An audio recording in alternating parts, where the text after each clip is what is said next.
morning class. Today we are going to discuss a topic, different emotions in the poem Crying. Like there are two types of basic emotions in this poem.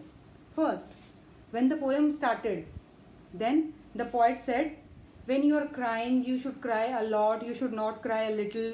Okay, so at that time the poet was unhappy. He was not happy. And at the end of the poem, the poet was saying, open out the window and say ha ha and show the people that you are no more unhappy. So in the beginning he was unhappy, and at the end he became happy, he became cheerful. So likewise there are other emotions also around us, like there is an emotion amazed.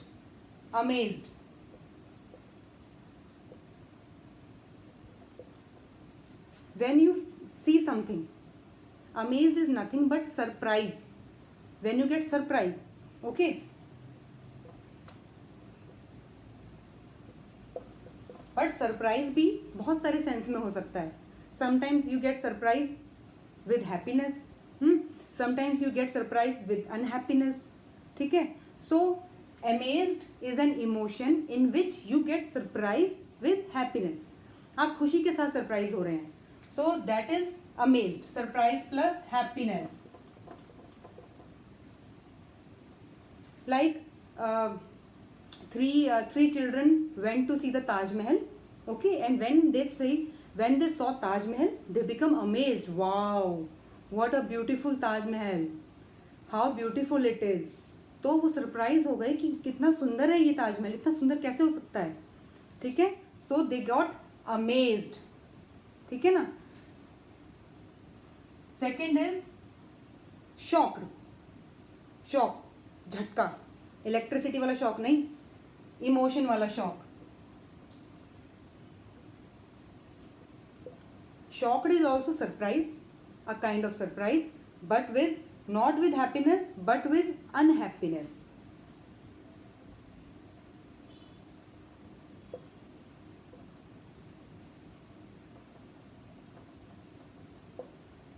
Like a few days ago, I'm giving my own example. Few days ago, I was watching news. Suddenly, a news arrived that Mr. Amit Shah, the Home Minister of our country, got affected by coronavirus. So it was really shocking for me. I got shocked. I was shocked to see. तो वो मेरे लिए surprise था, साथ में unhappy, मतलब मैं उसके साथ दुखी भी हुई. तो दैट इमोशन वॉज शॉकिंग.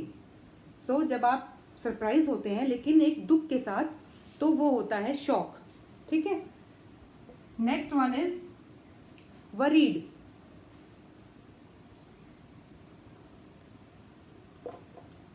आपने बहुत सुना होगा सेंटेंस का, don't worry be happy, don't worry be happy, यानी कि चिंता मत करो और खुश रहो. तो हम चिंता कब करते हैं? When we are get worried. like we are listening from April that our school will reopen in next month. ठीक है. Then in the July the news came that the school will be closed till 31st July.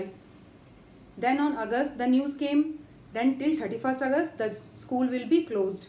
तो ये सब हम सब क्या है, इसके लिए worried हैं. When will our school get reopen? When will our exams get happen? If we get promoted to the next class or not. Okay, so this is nothing but a kind of worry जो हमें, जब हम चिंता करते हैं, जब हम सोचते हैं, when we think कि अब क्या होगा, अब आगे क्या होगा. So this emotion is known as worried.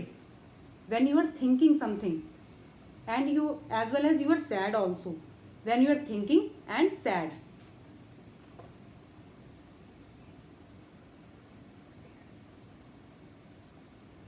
ठीक है. Next emotion is frightened.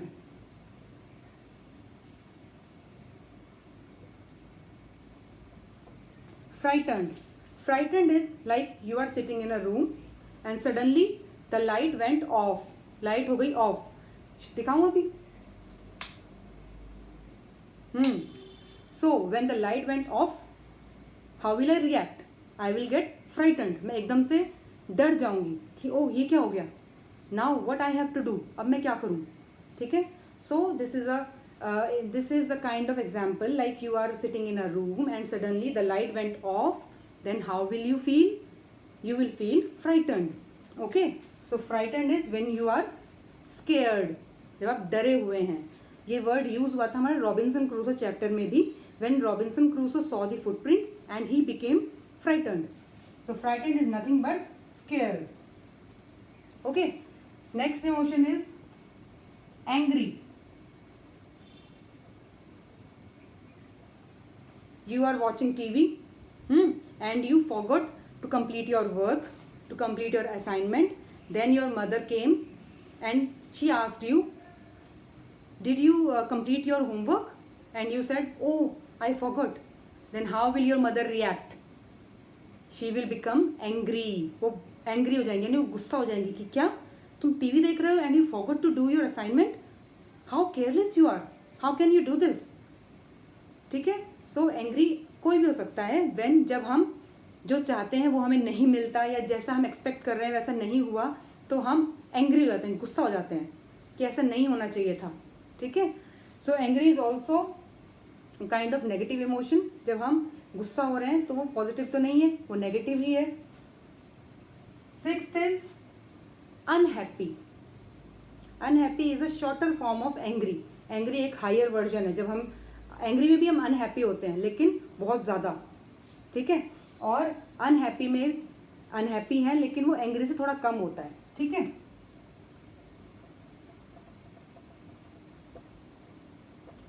Like I am unhappy because my father didn't bring my favourite chocolate. मेरे पापा मेरी फेवरेट चॉकलेट नहीं लाए तो मैं अनहैप्पी हूँ, मैं उदास हूँ, मैं दुखी हूँ. ठीक है. और चॉकलेट खाते खाते आपके हाथ से गिर जाए, किसी ने आके आपको पुश कर दिया और वो आपके हाथ से गिर गई और आपको पता कि अब दोबारा तो मिलेगी नहीं, तो वहाँ पे अनहैप्पी नहीं, वहाँ पे एंग्री हो जाओगे. कम से कम पापा अगर आपकी चॉकलेट नहीं लाए हैं फेवरेट, तो आपको ये उम्मीद तो है कि वो इवनिंग तक ले आएंगे या नाइट तक ले आएंगे या नेक्स्ट डे ले आएंगे. But when you got your chocolate and suddenly it went from your hand, तो आपको तब तो आप एंग्री हो जाओगे विद हायर इंटेंसिटी कि अब तो ये मुझे मिलने ही नहीं वाली. तो unhappy and anger both are kind of same emotions but the intensity is different. Unhappy में आप थोड़ा सा कम अनहैप्पी होते हैं और एंग्री में आप बहुत ज़्यादा अनहैप्पी होते हैं जब आप ज़्यादा अनहैप्पी हैं. ठीक है. So these are the emotions. Besides these emotions what you have to do, you have to search 3 other emotions. ठीक है. और उन पे आपको you have to frame sentences accordingly.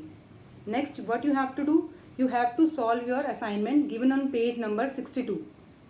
Mostly the sentences I discussed are taken from your NCERT textbook only. ठीक है. तो ये करिए आप. Then